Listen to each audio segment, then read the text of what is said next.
Petrol diesel கிடைக்காது அப்படின்ட்டு சென்னை ஃபுல்லாக இருக்கிற பெட்ரோல் பங்க்கில் கிலோமீட்டர் கணக்கில் கியூ கட்டி மக்கள் வந்து நின்றுட்டுருக்காங்க. ஸோ உண்மையாலுமே இந்தியாவில் பெட்ரோல் டீசலுக்கு தட்டுப்பாடு வருமா அப்படிங்கிறத பற்றி தான் இன்றைய கவர் ஸ்டோரி நிகழ்ச்சியில் நம்ம பேச போகிறோம்.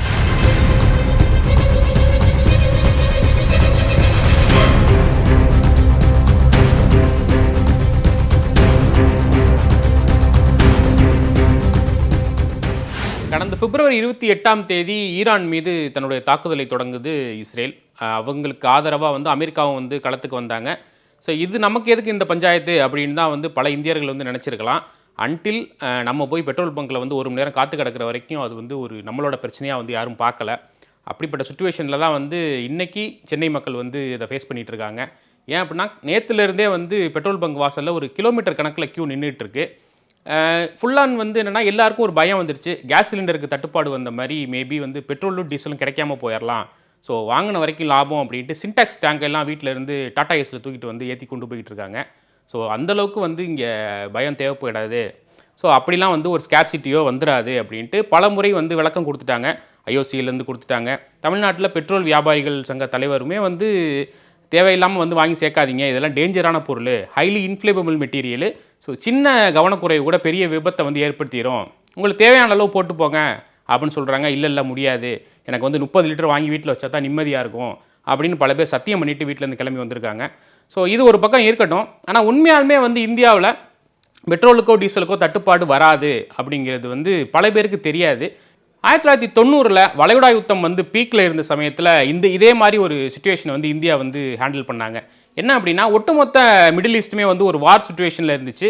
மேபி வந்து இதனால் வந்து இந்தியாவுக்கு வரக்கூடிய க்ரூட் ஆயில் வந்து பாதிப்படையலாம் அப்படிங்கிற ஒரு பயமும் வந்து இருந்துச்சு.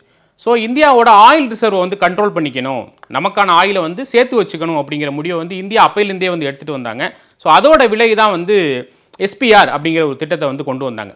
இந்த என்ன அப்படின்னா ஸ்ட்ராட்டஜிக் பெட்ரோலியம் ரிசர்வ் அப்படிங்கிற ஒரு அமைப்பை வந்து தோற்றுவிக்கணும் அப்படின்னு 2004 அப்போதைய இந்தியாவோட பிரதமராக இருந்த திரு மன்மோகன் சிங் அவர்கள் வந்து முடிவெடுக்கிறாங்க. அவரோட கேபினட் குழு வந்து இதுக்கு அப்ரூவல் கொடுக்குது. இந்தியாவில் 3 இடங்களில் வந்து ஒரு மிகப்பெரிய டேங்கர்ஸை வந்து பூமிக்கு அடியில் வந்து உருவாக்குறாங்க. ஸோ எஸ்பிஆர் டேங்கர்ஸுங்கிறது எப்படி இருக்கும் அப்படின்னா பூமிக்கு அடியில் ஃபுல் அண்ட் ஃபுல் வந்து பாறைகளால் வந்து அமைக்கப்பட்ட ஒரு டேங்க் மாதிரி அப்படின்னு வந்து எடுத்துக்கலாம். ஆனால் அதோட அளவு வந்து கிட்டத்தட்ட வந்து ஒரு 1.5 மில்லியன் டன் அளவுக்கு வந்து ஸ்டோரேஜ் பண்ணக்கூடிய கெப்பாசிட்டி உள்ள ஒரு ஸ்டோரேஜ் யூனிட்டாக வந்து செயல்படும். இந்த மாதிரி விசாகப்பட்டினம், மங்களூர், படூர் அப்படிங்கிற 3 இடங்களில் வந்து இது தோற்றுவிக்கப்பட்டுச்சு. ஸோ இதில் வந்து இந்தியாவுக்குள்ள எப்போவுமே வந்து ஒரு 5.33 மில்லியன் மெட்ரிக் டன் அளவுக்கு அச்சா எண்ணெயை வந்து ஸ்டோர் பண்ணி வச்சுக்க முடியும். ஸோ இந்தியாவோட அத்தியாவசிய தேவைகளுக்கு இது கண்டிப்பாக வந்து கை கொடுக்கும். அதாவது இந்தியாவிலேருந்து வெளிநாட்டுகளிலிருந்து இந்தியாவுக்கு வரக்கூடிய ஆயில் தடைபடும் நேரத்தில் இந்த ஆயிலை வந்து இந்தியன் அரசு வந்து யூஸ் பண்ணிப்பாங்க. இது இல்லாமல் இந்தியாவில் செயல்பட்டு கொண்டிருக்கிற ஐஓசிஎல், பிபிசிஎல், ஹெச்பிசிஎல் போன்ற அமைப்புகள்கிட்டையும் தனியாக வந்து ஆயில் ரிசர்வ் ஒன்று இருக்குது. இது வந்து அவசர காலத்துக்கு மட்டுமே தேவைப்படக்கூடிய ஆயில் அப்படிங்கிற மாதிரி தனியாக ஒதுக்கி வச்சுருப்பாங்க. ஸோ அது வந்து வார் சுச்சுவேஷனில் ஒரு அசாதாரணமான நிலைமையில் வந்து அதை யூஸ் பண்ணலாம். ஸோ சப்போஸ் இந்தியாவில் வந்து வெளிநாடுகள்லேருந்து எந்த கப்பலுமே வந்து கச்சா எண்ணெய் கப்பலுமே வரல அப்படின்னாலுமே கூட இந்தியாவால் 74 80 நாட்கள் வரைக்கும் இந்த நிறுவனங்கள்கிட்ட இருக்கிற பெட்ரோலை வச்சு சமாளிக்க முடியும். அதுக்குள்ளார வந்து நம்ம பையர்ஸை வந்து ஐடென்டிஃபை பண்ணி நமக்கான ஆயிலை வந்து வாங்கிடலாம். அதனால் இன்னொரு முடிவை வந்து மத்திய அரசு வந்து எடுத்தாங்க. என்ன அப்படின்னா ஆயில் தேவையை வந்து ஒரு நாடை மட்டுமே நம்பி இருக்க முடியாது. இப்போ நம்ம ரஷ்யா கிட்ட வந்து ஒரு 30-35% வரைக்கும் ஆயில் வந்து வாங்கிட்டு இருந்தோம். இடையில ட்ரம்ப் வந்து ஆட்டையை கலைச்சு இல்லை நீங்கள் அங்கே வாங்கக்கூடாது அப்படின்னு ஆளை மாற்றி விட்டார். ஸோ இடையில ரஷ்யாட்ட இருந்த அந்த வர்த்தகம் வந்து டிஸ்டர்ப்ட் ஆச்சு. ஸோ இந்த ஆங்கிள் நம்ம எடுத்துகிட்டு போனோம் அப்படின்னா மாட்டிப்போம் அப்படின்ட்டு இந்தியா வந்து ஒரு பன்முகத்தன்மை வாய்ந்த ஒரு அந்த வாங்குகிற தன்மையை வந்து மாற்றிக்கிட்டாங்க. கரண்ட் கண்டிஷனில் பார்த்தோம் அப்படின்னா வெஸ்ட் ஆஃப்ரிக்கா தொடங்கி தென் அமெரிக்க நாடுகள்லேருந்து கிட்டத்தட்ட 30க்கும் மேற்பட்ட நாடுகள்லேருந்து இந்தியா வந்து ஆயில்ஸை வந்து பை பண்ணிகிட்டு இருக்காங்க. மெஜாரிட்டின்னு பார்த்தா வந்து அது வந்து மிடில் ஈஸ்ட்லேருந்து தான் வந்துட்டு இருக்கு.